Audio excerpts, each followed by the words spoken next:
উত্তরবঙ্গ উন্নয়ন মন্ত্রী উদয়ন গুহর উদ্যোগে দ্বিতীয় বর্ষষ্ঠী পুজো উপলক্ষে শেষ মুহূর্তের প্রস্তুতি। বুধবার শিবরাত্রির এই পবিত্র দিনে সংহতি ময়দানে আয়োজিত হয় শিব পুজো। আর জানা গেছে বিকেল 3টে নাগাদ দিনহাটা শহরে আয়োজিত হবে বর্ণাঢ্য শোভাযাত্রা।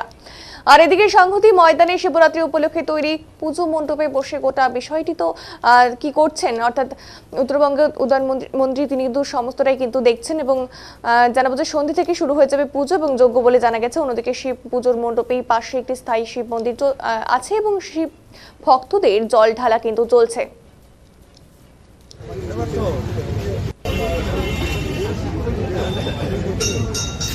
উত্তরবঙ্গ উন্নয়ন মন্ত্রী উদয়ন গুহ কি জানাচ্ছেন এই বিষয়ে শুনে নেব।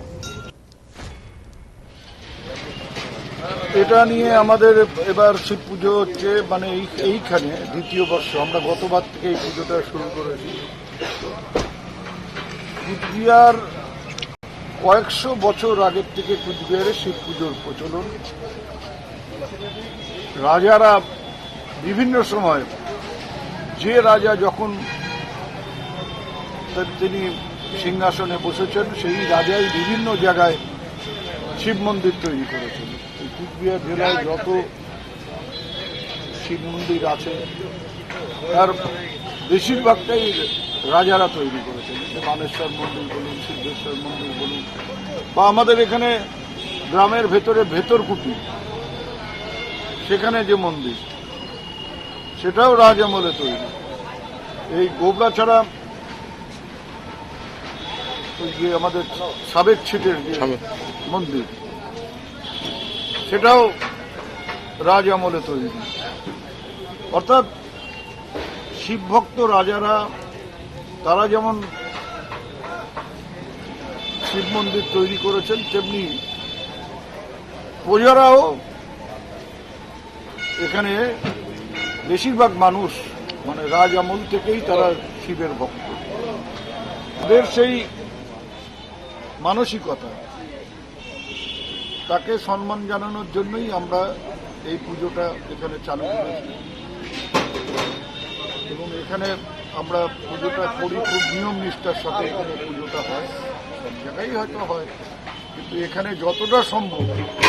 একটা বারোয়ারি পুজোর ক্ষেত্রে সবার একটা ধারণা থাকে যে হয়তো পুজো করার ক্ষেত্রে খানিকটা রয়ঙ্গচ্ছ ভাব থাকে, কিন্তু আমরা একবার পুরোটাই নিয়ম নিষ্ঠার সাথে এখানে এই পুজোটা করি এবং যাতে বিরাটা শহর সাথে গ্রামগঞ্জের মানুষ এখানে এসে পুজো দিতে পারেন।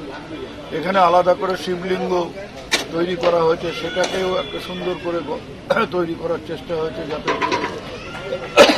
যারা শিবলিঙ্গে জল দিতে আসবেন, শিবের মাথায় জল দিতে আসবেন, তাদের যাতে কোনো সমস্যা না হয় সেই দিকে নজর রেখে সেটাও আমরা করেছি।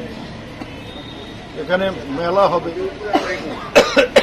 তা আশা করা যায় এবারও পুজো খুব সুন্দরভাবে শান্তিপূর্ণভাবে হবে।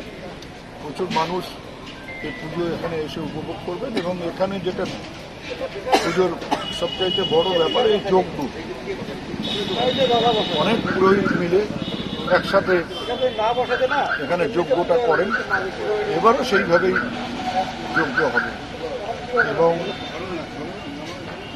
গতবার আমার মনে হয় প্রায় 1000-10 মানুষ এখানে প্রসাদ পেয়েছিলেন, এবারও সেই ব্যবস্থাটা থাকবে।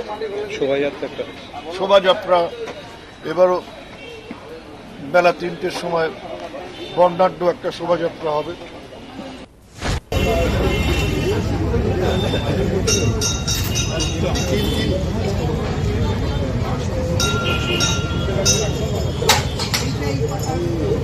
তারপরে আবার বাইরে